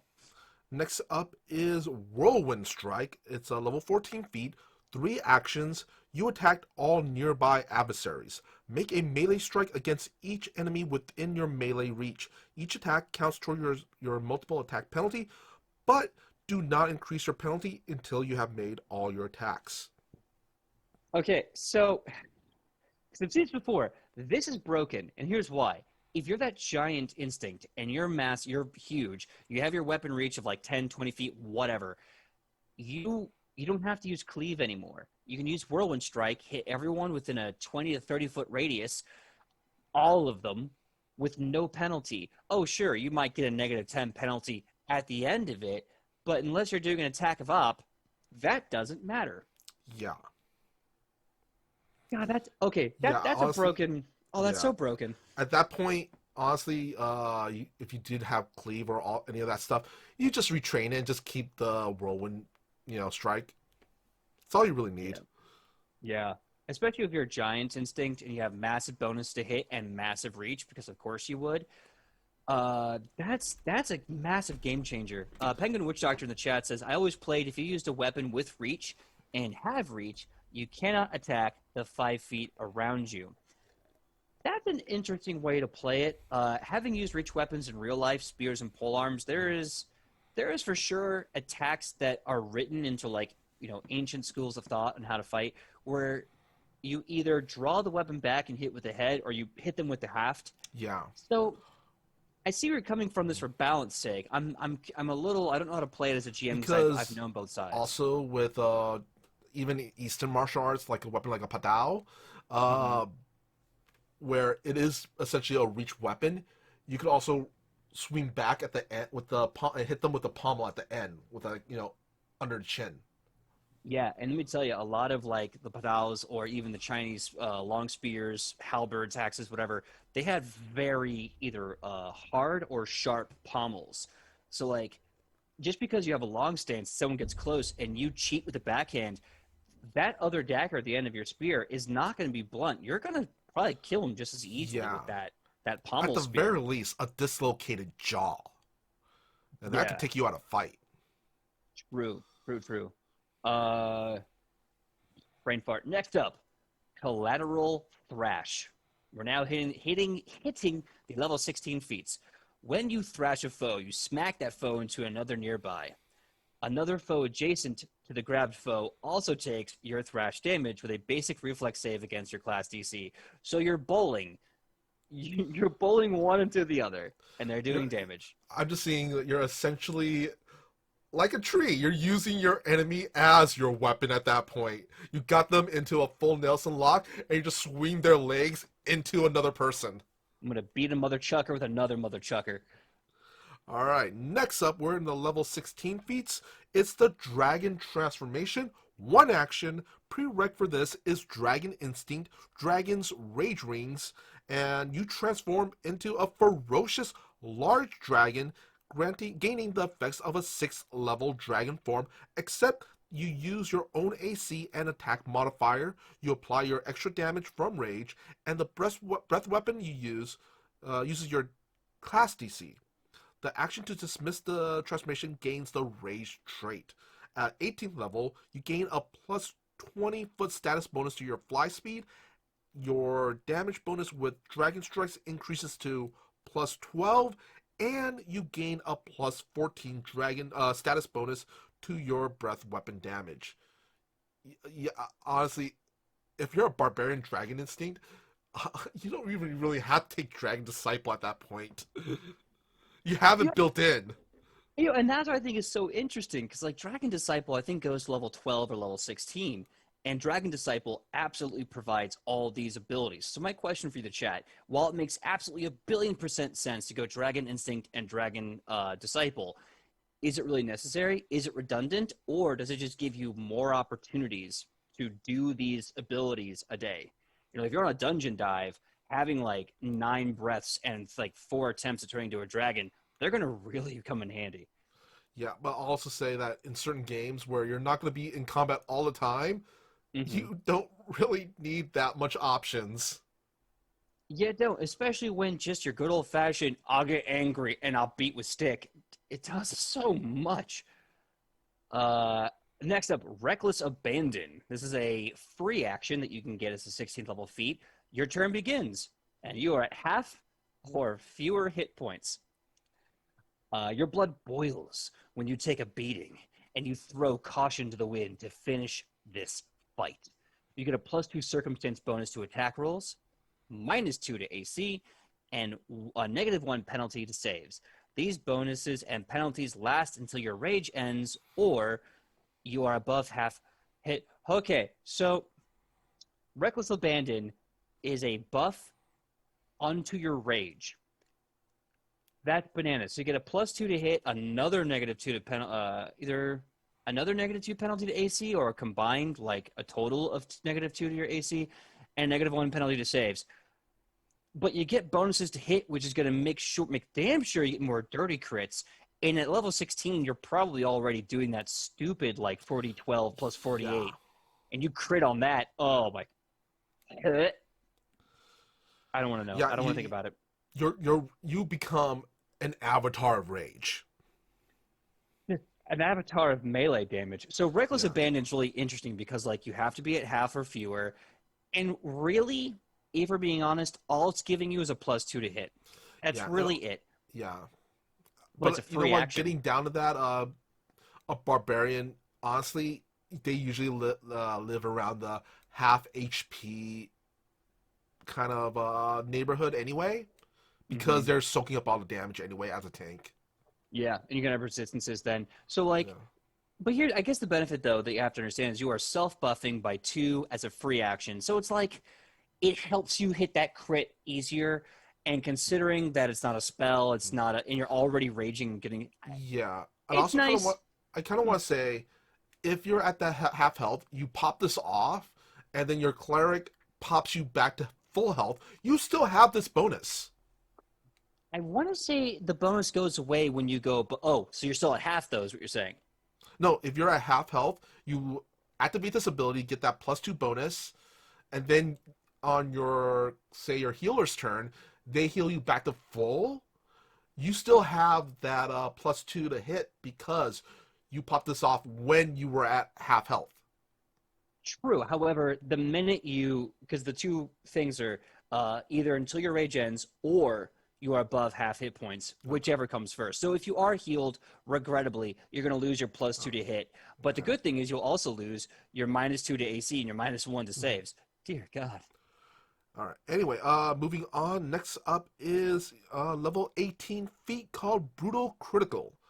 Your critical hits are particularly devastating. On a critical hit with a melee strike, add 1 extra damage die. This is in addition to any extra die you gain if your weapon is deadly or fatal. The target also takes persistent bleed damage equal to 2 damage dice. Damn! Good God. Oh my God. Oh my God. Oh my God. Oh my God. Okay. You know what? As a barbarian, getting criticals is not that hard. Yeah, all you gotta do is get 10 above their AC and it's considered a crit, even if you can't roll a 20. So if you do the 4d12 plus 40 damage at this level, right? And that's not including if somehow your weapon has a deadly trait, and there's like maybe 1 to 3 extra d8s on the back end, or 3 12s on the back end of that. You crit. You're gonna be doing 8d12 plus 80 plus another d12 before deadlies factored in. Yeah. Yeah, This yeah. hurts my soul. You know that finishing, I think it's called finishing strike or something that we you get like I think at level 2 or something. Yeah, this Yeah. is like this is the upgraded version of that.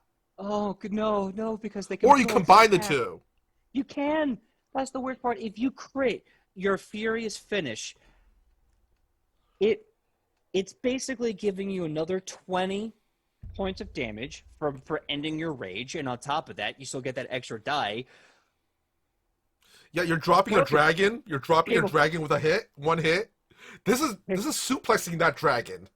God damn, I am both inspired and angry. This is Yeah, I hate it. next I think yeah, I kind of want to play a barbarian in our next game. I'm gonna sit Sam down and be like, Sam, Yeah. we knew the barbarian was good. We did not know the folly of our ways. We know now. Be very careful when you go to Yeah. level 20. Remember, PJ, remember when we first started this game, I told you at some point my goal is to suplex a dragon. I I don't know if you'll be able to do it, but Ichi for sure will be able to be like, was that the ancient dragon god of wrath? Come Well, you here. know what? Maybe a one shot. I'll make a barbarian, and you let me suplex that dragon. I'll let you suplex a dragon. I will not let you suplex a train. Oh my God, perfect clarity. I'm just gonna move on. I guess it's almost time to go, and this is so stupid. Perfect clarity level 18. It's a reaction. You fail or critically fail an attack or will save. You burn all of your rage to ensure that your attack lands and your mind remains free. Reroll a triggering attack roll or will save with a +2 circumstance bonus. Use the better result and resolve the effect. You immediately stop raging. So this is really nice because it is do or die, and you need to hit the person and you miss. You get perfect clarity and then you hit. And that at level 18, that is worth it. That makes all the sense in the Yeah. world to me. That is fair and balanced.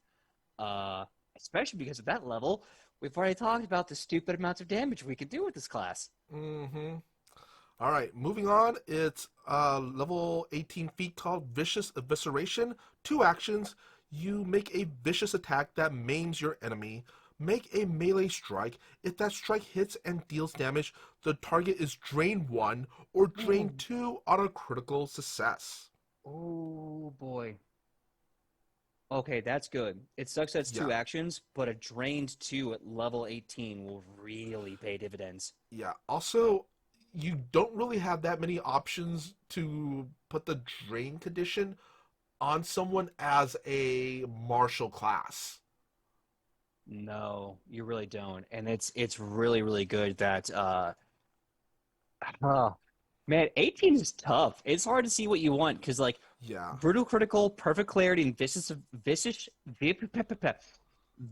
evisceration are some of the most amazing things I've seen in this class so far. It's 18 is Yeah. a really good level for Yeah. barbarian. Dear Weep God. Psyche posted, "Give me the Crypt Boys and cleave my soul." I want to get lost in your rock dwarfen roll and slip away to death. Mm-hmm. Next up, we got the level 20s. Now we're at the 3 capstone abilities. I think 3. Let's see and make sure they're actually part of the core rulebook. First one is, Do you just want to do and all the, even if they're in the advanced book? might as well. We're at the end. Uh, I'll start with Contagious Rage. I'm going to skip Annihilating Swing because that's I think that's an adventure path. Contagious Rage. If you have the Share Rage ability, you can drive your allies into a frenzy, granting them incredible benefits. You can ignore the requirements of Share Rage, using it multiple times a rage, sorry. Allies affected by the Share Rage who accept your anathema for the duration of the rage gain your Instinct ability and the specialization ability it gains from weapon specialization, but not the greater weapon specialization. You at level 20, you can become a buff lamp that is probably more potent than any bard.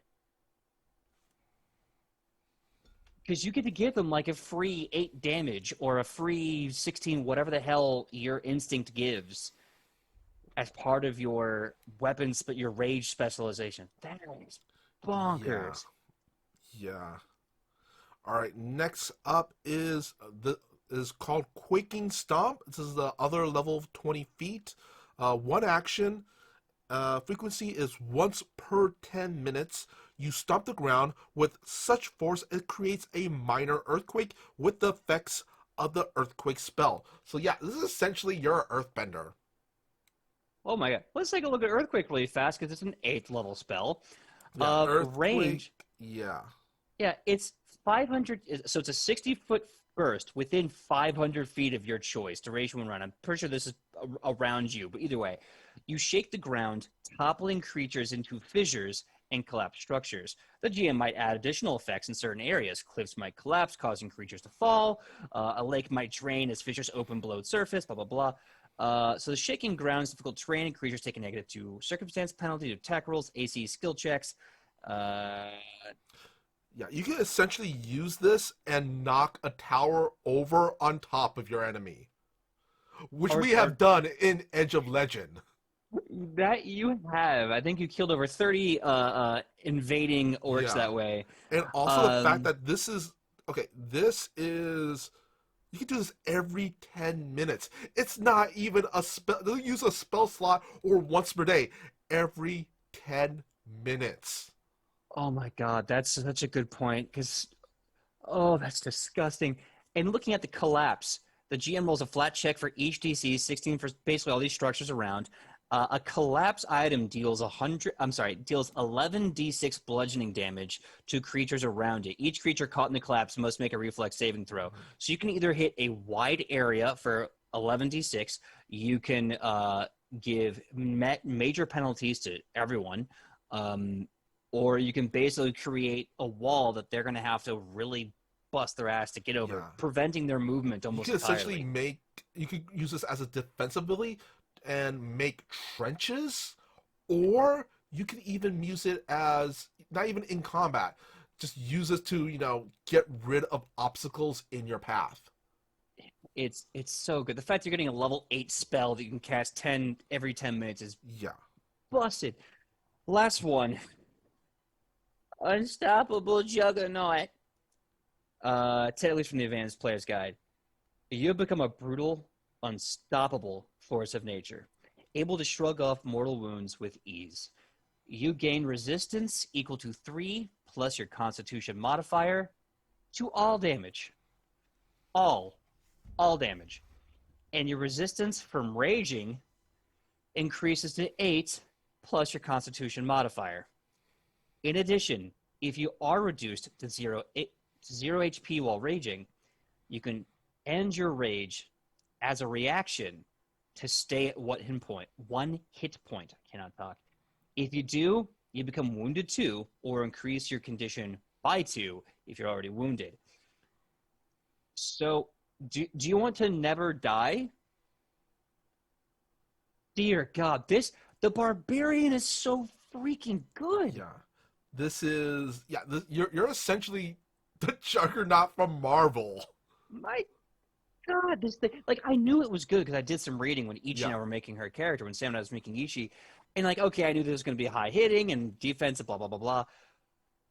Okay, there's not a lot of bells and whistles, but what it has is just overwhelming. Yeah, yeah. So, from all the three capstones that we went over here, what's your favorite? Oh, that's tough. Because like I have to give them a lot of credit. At 18, they make you choose your pent ultimate offensive ability, and it's all really good. Mhm. At 20, they do a brilliant thing and make you choose your pent ultimate defensive ability. And there's no wrong choice. I have to say though, if I'm looking to just be a blunt force weapon, just be dumb and be like, you know what, I don't want to think, I don't want anything crazy. I just want to be the Superman. I think Unstoppable Juggernaut is the way to go. Having massive resistances to everything and more to a specific thing. And if you knock me to zero, no, you didn't. I'm still at 1 HP. Sure, my wounded values increased by 2, and that could automatically kill me. Papa Die Hard, get over yourself. But my God, like that's just so Yeah. reliable.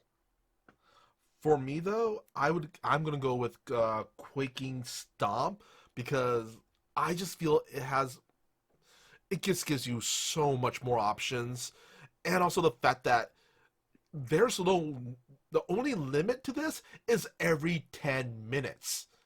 Yeah, You that's basically you are insane. a martial class that can use a level 8 spell every 10 minutes. That is so insane. Because here's the thing, most spell-like abilities will require focus points. While it does kind of work on the focus point timeline of once every 10 minutes to get your focus points back, no focus points, none. You're not required to have any of them. And Yeah. even contagious rage, giving everyone in the party just dummy amounts of bonus damage. Like I have to look at it this way. First of all, kudos Paizo, you made the Barbarian the most insanely OP and beautiful thing I've ever seen. Uh, I think it comes down to your party. If you are a Barbarian with a massive party that maybe they're not quite dishing out the numbers like they should be for whatever reason, like maybe I don't know, I can't think. But the fact that you can give the rogue on their sneak attack a bonus 8, 6, whatever damage, that is going to be massively vital. The fact that you can give the ranger that as well, the fact you're giving the gunslinger, the fact that you're giving the magus plus 8 damage, that's too good. That is way too good. I don't know. Yeah. I, I don't I know. I'm sticking with my Quaking Stomps. That's my pick. That's my pick for this class for I Capstone. I think you're absolutely right to do that. So this is, I think, the most beautiful. I think this is the most perfect class we've ever run into, Michael. Because normally, when we get to the 20s and the 18s, there's always something that's nice but a little underwhelming. Yeah. This, Reap Psyche posted epitome of local person too angry to die. I think that's yep. to the unstoppable. It's the unstoppable juggernaut. You're not wrong. Yeah. Local man, too angry to, or local person, too angry to die. And Reap Psyche says Barb is the most busted across all tabletops. It is. It really, and we Yeah. proved that today. Yeah. All right. Um, Well, I think it is that time. Oh, we are. It is definitely that time. it is. We're doing this on the dot. So thank you so much, Barbarian. The best class or the busted class? There's no wrong answer. It's both. Kudos to Sam for picking this monstrosity, and I can't wait to see where that goes. Without further ado, we're going to say our goodbyes. Mr. Michael Powell, tell them who you are and where we can find you on that sweet, sweet internet. Well, I am Michael Powell, and you can find me all over the internet on my social medias, which is at Mr. Kapow. That's MrKapao, or my Facebook page, which is facebook.com/Michael Powell Does Stuff, because I do a lot of stuff, such as my YouTube channel, which is Fantastic Tales of Adventure. And also on Thursdays at 6 p.m. Pacific Standard Time, I'm part of a show on a Twitch channel called Nat20. Not. It's a lot. Okay, it's been a long day. It's let's see, Toyzilla Network, and the show itself is called Toyzilla Live, where I talk about toy news and etc. So, how about you, PJ? Redeem me. All right. You know me, I'm PJ McGaw. All over the internet at PJ.McGaw. Facebook, Instagram, TikTok, Twitter. Come find me. Come join me. Let's have fun. I might be shooting some TikToks. We'll see. But that being said, when I'm not here Tuesdays with Mr. Michael Powell, you can find us and all of our friends tomorrow night, Wednesdays, 8 p.m. Pacific Standard Time for Edge of Legend. We just killed the evil in the great Mega Mall, the evil Mega Mall jackass. He's dead. Two of the five generals of the Green Army have been destroyed.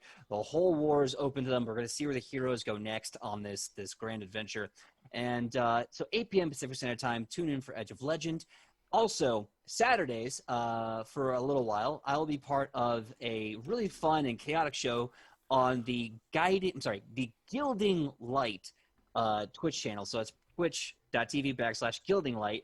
Saturdays, 1 to 3 p.m., called Poison Tulips.